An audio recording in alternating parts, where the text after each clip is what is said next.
Et salut tout le monde, ici le chat japonais pour une nouvelle vidéo, et aujourd'hui on se retrouve après une très longue absence. D'ailleurs je me présente mes excuses pour la qualité audio de cet épisode, j'avais promis que je changerais, mais là j'ai pas eu le temps, donc vraiment désolé. On perd pas plus de temps, et puis on y va. L'œuvre d'aujourd'hui est énorme, elle est tellement énorme qu'elle est tellement lourde que voilà quoi. Et l'œuvre en question c'est Tajin. Ajin est un manga écrit et dessiné par On s'en bat les couilles parce que c'est leur tout premier manga et puis en fait on les connaît pas, du coup on connaît pas les mangas qu'ils ont pas pu faire vu qu'ils débutent. Du coup on les connaît pas, du coup on s'en fout, y a pas d'intérêt à ça, bref. On va suivre les péripéties de Kei Nagai, un lycéen ordinaire mais qui découvrira par hasard qu'il sera un immortel, un Ajin, le jour où il se fera renverser par un camion. Débutera alors une course-poursuite avec le gouvernement, car les Ajin sont jugés dangereux, néfastes, ils sont mauvais et ils ont une mauvaise notoriété. Nagai se retrouvera alors seul? Non, pas seul, il sera accompagné de son ancien meilleur ami. Pour le début de l'histoire en tout cas. Donc voilà ce qu'on peut trouver dans les tout premiers scans de l'œuvre. Maintenant passons à l'analyse, et on va commencer par le background. Déjà l'œuvre se passe au Japon, et temporellement c'est en plein dans notre époque. Mais l'œuvre mettra l'accent sur la discrimination et le non-conformisme. Il y aura des questionnements comme par exemple, les Ajin sont-ils des humains ou des semi-hommes? Bonne bière qui vous rentre dedans. Et tout ce que cela peut entraîner, comme par exemple la délation ou le jugement sans fondement.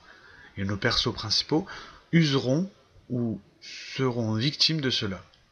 En parlant des personnages, on a là une grande palette. Déjà on va commencer par le héros principal, Kei. Il sera un peu semblable au début à Shinji Ikari, à se demander pourquoi c'est tombé sur lui. Il subira l'histoire plutôt que de la faire avancer, mais au fur et à mesure de l'histoire, on se rendra compte qu'il nous cache beaucoup de choses, et on découvrira des parcelles de sa personnalité qui nous surprendront. Contrairement à Kaito, le meilleur ami de Kei, face à nos deux héros, il y aura le flic chelou avec des lunettes cheloues, qui lui veut attraper Nagai pour le gouvernement, pour le progrès de la science et de l'humanité. Mais tout n'est que trompe. Ensuite, comme mode perso ultra cool, il y a Sato. Alors lui, c'est un personnage qui milite, qui combat pour la suprématie de la race Ajin. Lui, c'est l'un des persos les mieux écrits à ce jour. C'est un putain de leader, un combattant hors pair, et à chacune de ses putains d'apparitions, il balance des punchlines de fou.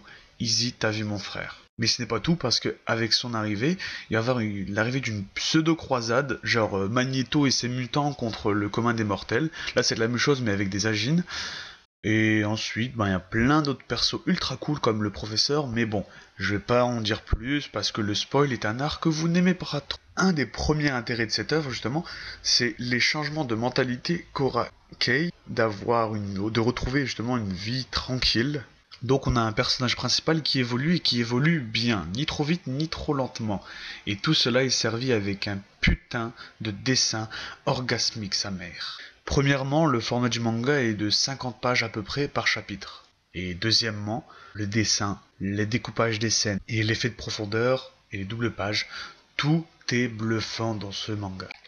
Et tout cela renforce l'atmosphère pesante du manga et mention spéciale aux scènes dites gore. Bon, c'est pas aussi gore qu'un tome 13 de Berserk, mais bon, on assiste quand même à des accidents, des décapitations, c'est chaud quand même, non?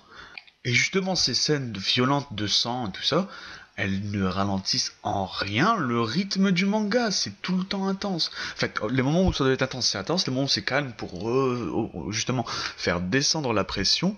Mais le plus gros mystère justement de ce manga, c'est pourquoi les Ajin ne peuvent pas mourir et que sont les IBM. Les IBM, c'est ces genres de choses là, ces spectres, ces choses bizarres. Chaque Ajin a sa propre IBM et chaque IBM a ses propres spécificités. Ce qui rendra les scènes d'action ou même certaines scènes de combat extrêmement intéressant. Et en ce qui concerne le rapport à la mort, dans le manga on n'a pas vraiment peur que notre héros meure justement parce qu'il est immortel, et on a surtout peur qu'il se fasse attraper et qu'il serve de cobaye justement jusqu'à la fin de sa vie d'Ajin. Ce serait dommage, hein. Bon, pour conclure, Ajin est une œuvre seinen 14 ans et plus. Durant ce récit, elle peint des aspects assez négatifs de nos sociétés, mais elle le fait avec des personnages classe, avec chacun leur propre caractère. Le seul bémol en fait c'est le rythme de parution qui est quand même assez long, mais bon, on a un bon dessin, un bon récit et beaucoup de pages, donc ça me dérange pas d'attendre comme pour Berserk, voilà. Si vous voulez justement lire Ajin, vous pouvez retrouver les scans sur le site en français de la Kangaroo Team, mention spéciale à T-Ace, Mickey et la chinoise. Si vous avez des œuvres seinen à me proposer, justement je suis dans une bonne période, donc proposez-moi ça dans les commentaires et n'hésitez pas.